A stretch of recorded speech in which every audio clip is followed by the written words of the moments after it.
to je, Broko? Čo to je? Pober si diviačika! Učekaj!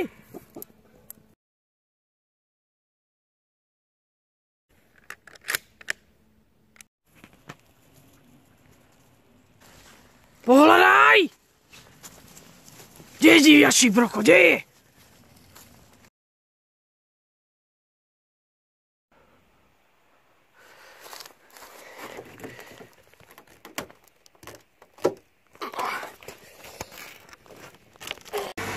Ja tu štartujem a čosi sa už prechádza hen.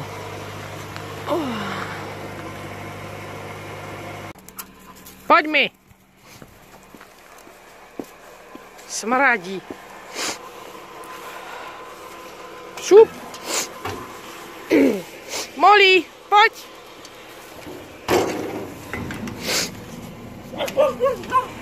No čo? Poďme!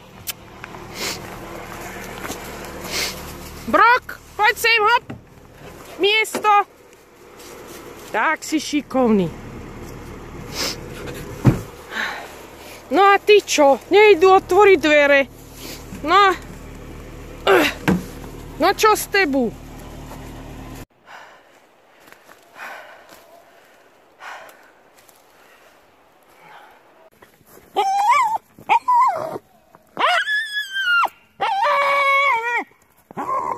Čo to je, Broko? Čo to je? Pober si diviačika! Učekaj!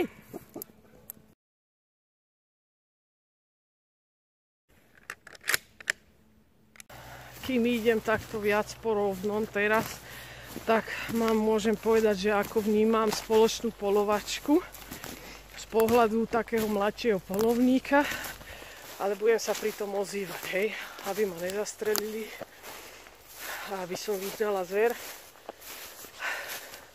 Hej, a hop! Takže ako to vnímam, toto je moja 3. sezóna, vlastne, ktorú polujem. Teda tlačím tieto lesy v tomto združení.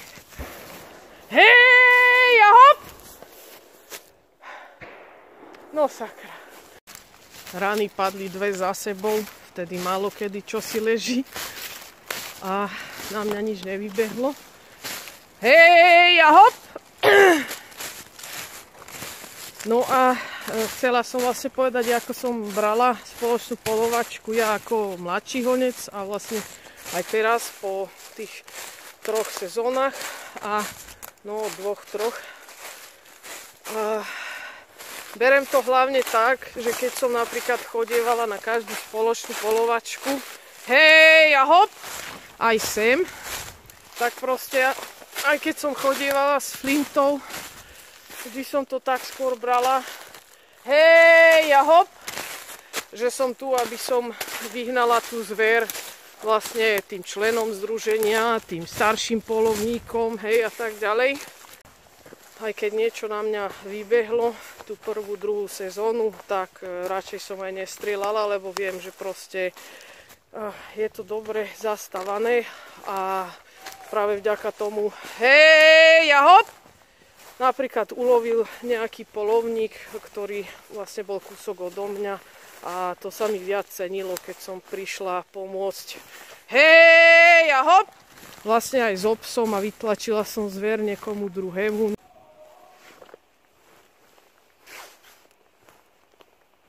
Hej a heja!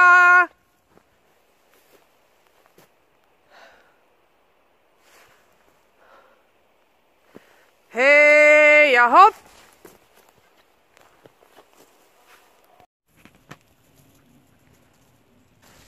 Pohľadaj!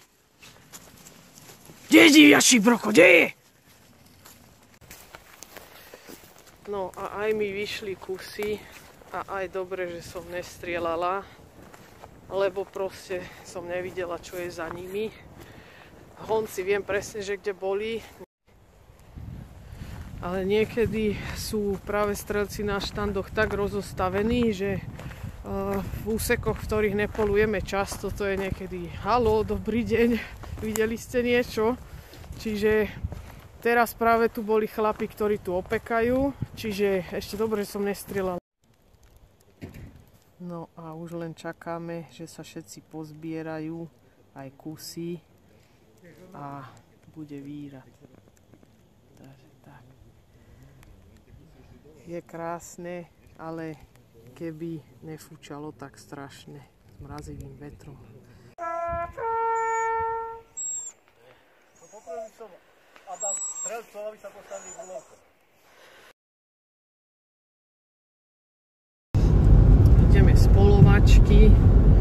Výrad bol poskromnejší, ale diviaky v pohone boli.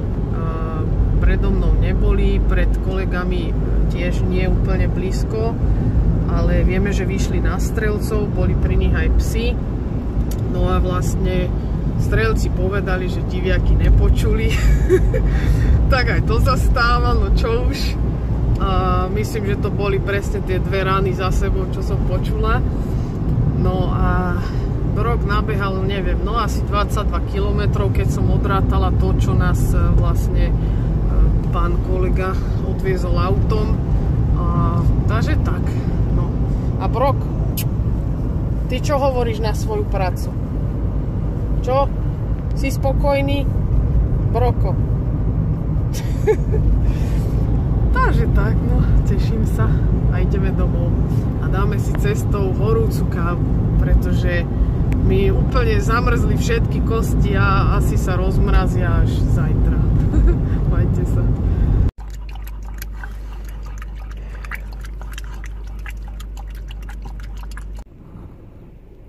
Broko. No a s Brokom po polovačke není reč. Dá do toho všetko a potom nevládze ani žiť. Čo? Broko. Smraďoch môj. No áno. Gazdina sa ľúbi, aj keď je prísna.